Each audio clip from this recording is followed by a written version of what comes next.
Welcome to an Inside the Red Raiders special report brought to you by Red Raider Outfitter, the fans' favorite since 1975. I'm Jared Johnson. I'm joined by the mighty Joe Yeager. Mighty Joe, man, beautiful day in the hub here. Oh, yeah, it's gorgeous. It was, the one thing is we've been having predictions of rain for the last 5 or 6 days, and we ain't got jack squat so far.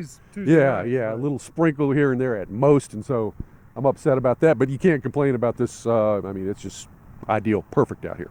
Well, not only is it a beautiful time in Lubbock weather-wise, but it's a beautiful time for football fans and specifically NFL fans, and then Red Raider fans this year with the NFL draft coming up, starting the first round Thursday night this week. Of course, going into this weekend, and at least one guy we know is going to be drafted, maybe three or more. But I wanted to focus on the three top NFL draft prospects from Texas Tech, starting with obviously Tyree Wilson. I just want to throw out there what a physical freak he is. I've been blessed to cover a lot of football, seen some amazing players, including perhaps the generational player in terms of Pat Mahomes, come all the way through up from high school to what he's doing now. But Tyree Wilson's up there with, I remember covering Myles Garrett in high school, and I had the same vibe in terms of this guy's a freak athlete. 6'7", 275. I heard his wingspan was 84 inches, which is amazing. Obviously, he was first team All Big 12, second team All American by several publications, and he figures to be drafted not just Thursday night in the first round, but early on. Mighty Joe, what are your thoughts on Tyree? First off, and what he did here at Texas Tech, and then his prospects at the next level. Yeah, the first time I saw him play, I thought he stood out. Yeah. Like, all right, this guy, look out for this guy. And this was against Texas. Right? Yes, was that the COVID year? I'm not sure, man. I can't keep the years straight. But all I know, it was against Texas here in Lubbock. And they threw him in there, and he didn't know what he was doing, man. Yeah, he didn't know the scheme or anything, but he's such a natural football player and such a, like you said, a physical freak that you got to give him a shot. And he goes out there, and Texas didn't know what to do with him. They weren't expecting this guy to come in here. Yeah, and he didn't know what he was doing, but he was still making plays, And so you knew right then there was something going on. This wasn't just your average Joe, all right? And so now the other teams, over time, they quickly, they caught on quickly. We got to account for this guy. Yeah. And so they did. They started scheming for him. They started devoting extra attention to him. And it slowed him down a little bit for a while there. He was still a good player, but not necessarily completely wreaking havoc. Yeah. But then last year, he broke through the wall. Even all the attention that was being paid to him, the double teams, the chips, you name it, scheming, running away from him, anything you can to limit his impact, and he was still a monster. And so that, to me, tells you that this is a special player from the defensive standpoint. When you got a guy who breaks through that wall where they can't do anything to stop him at this level. Yeah. And Big 12 level is a pretty good level. So, very, very, you were saying the other day, potentially the number 2 pick in the draft. That's what you're hearing about. Yeah. So, he's going to be, obviously, barring injuries, God forbid, have a long NFL career. I could see him playing 12, 13, 14 years, starting almost all of his games, make a few Pro Bowls.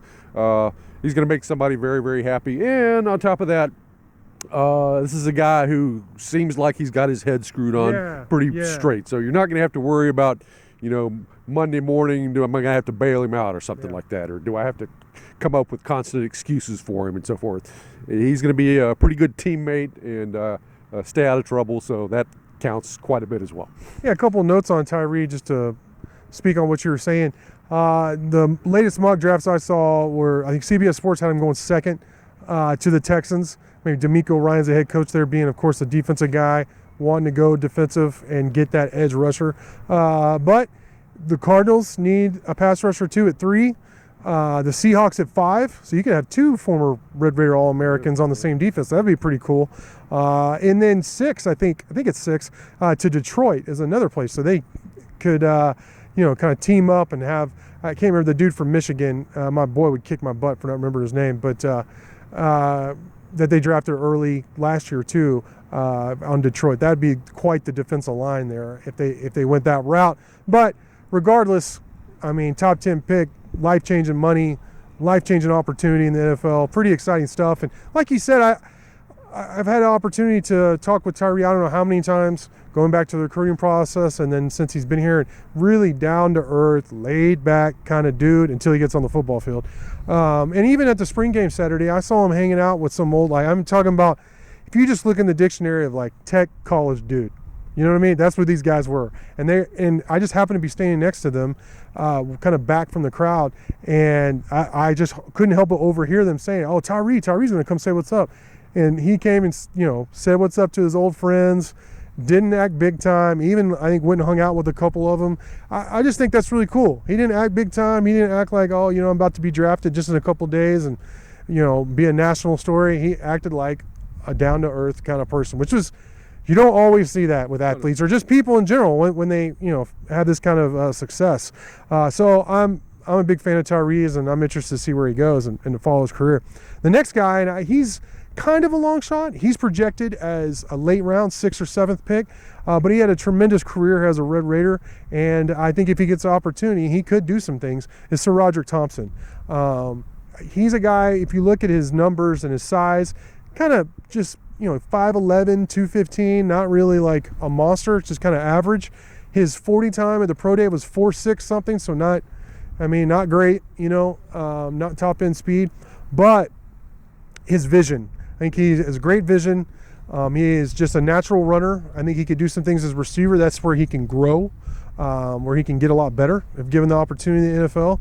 And while he doesn't have a lot of carries, he does have a lot of experience at the collegiate level. I mean, he missed some time, and he split time almost the whole time he was here. But, he had some big runs for Texas Tech. He has a knack for being explosive despite his lack of speed due to that elusiveness and his vision. And I think, he could be a good late round pick for somebody.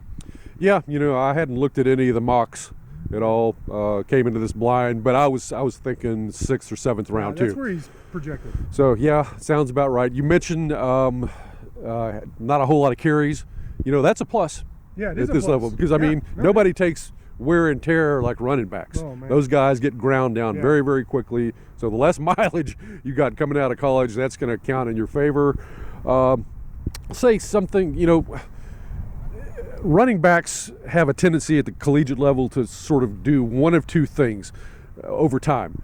They either get softened up over time from all the pounding that they take, and they're suddenly worried about getting hit more than anything else, and they're softer as juniors and seniors than they were when they were freshmen and sophomores. But then there's the opposite case where guys they're making that adjustment and they're a little bit timid and they don't run real hard, but they learn over time that you got to run hard, you got to run tough, and then as a senior, they're a lot tougher running back than they were when they were a freshman. Justin Stockton was an example of that. That's a great example. Yeah. And I think you can say the same thing about SaRodorick Thompson. I think he's gotten to be a tougher guy to bring down over time. So that's very much in his advantage. Like you said, his vision allows him to bounce it outside, and he doesn't have high top end speed, but he does have pretty good acceleration, so he can get you those kind of mid-range gains quite a bit, in that say 10 to 25 yard run, and offensive coordinators will take that all day long. Absolutely. If you're getting that from a guy. So he's got that going for him. He's a decent pass protector. I don't think he's as good as Taj Brooks, but he's okay. He got better as a receiver. He was not very good early on at Texas Tech, dropped too many passes, but got better in that regard, and he's certainly competent in that area too. If he can sort of develop a little bit more of an ability to run between the tackles and show that in camp, then I think he's got a shot of sticking with somebody and playing several years in the NFL. Yeah, SaRodorick Thompson's the kind of dude that you have to see him in person to believe or to understand him. I remember his first day of practice, him shaking, we were mentioning it, Jordan Brooks, thank you, linebacker who's now been a standout at Seattle in a drill, and was like, whoa, this freshman might really have something. He was kind of like a late throw-in or a late commit, and they didn't offer him. I think it was Kingsbury actually, his staff. They didn't offer him till late, and he ended up having a pretty storied career. I think he's top 5 in touchdowns, rushing touchdowns in Texas Tech, which is, hey, considering some of the running backs they've had here, that's quite an accomplishment. And the final guy I want to talk about, there's maybe a handful of guys who have a shot, at least of making a team, even if they're undrafted. But the final guy in terms of, I think, having a shot of maybe being drafted, and this is probably a 7th round pick, and that's Marquis Waters, Muddy Waters. He had just a tremendous all Big 12 season his senior year, playing that star position for Tim DeRuyter. I think Tim DeRuyter, in his style, his scheme, his coaching, and his staff, did tremendous things for both Tyree, but not as much talked about Muddy Waters. Muddy Waters tested really well in terms of his 40 time was 4.5, like a high 4.5, which was okay. And his bench press was, I don't know, it was 20 something. It was really impressive, of 225 pounds. And, I think he showed a lot in terms of being a run support safety. I think he showed a lot in terms of being a blitzer. I think the one knock on him, and that's where kind of his speed comes into play at the NFL level we're talking about, is covering receivers. I think that's where people look at him like, can he be a man coverage safety? And I think they look at him more as a zone coverage safety at the next level. And I don't know if that fits every scheme, but special teams, a specialized run stopping or run support safety, I think Muddy Waters could be a heck of a player at the next level. Yeah, I think he's got a real shot of sticking with somebody. Yeah. Even if he doesn't go drafted, make it as a free agent. I think he's got a real shot. Everything you said, I agree with. He's, DeRuyter used him a lot, sort of, I don't know if you'd call it a spy position necessarily, maybe some of that, but a lot of times just when you were going up against a mobile quarterback as a contained guy on the edge, to be that sort of that outside guy, if you got your corners, man coverage going upfield or whatever, he was the kind of guy who could fill in there and did a great job of making sure that quarterbacks didn't leak out and do damage. Now, to the extent that translates to the NFL, I think it probably does. It does I think that is an yeah. important thing, because there are mobile quarterbacks are the rule rather than the exception now. So, I mean, in that capacity, I think that he gives you some value there. And another thing, everybody talked about how he was a cerebral football player. Yeah. Picked up on things well, just sort of naturally assimilated what needed to be done. So a quick study on the defensive end with the scheme there, should be able to pick up things quickly in camp. That might help his chances too. So I would not be at all surprised if he does make it.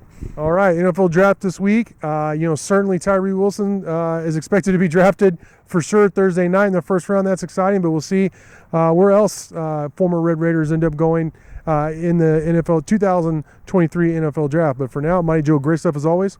Thank you all for watching, and until next time.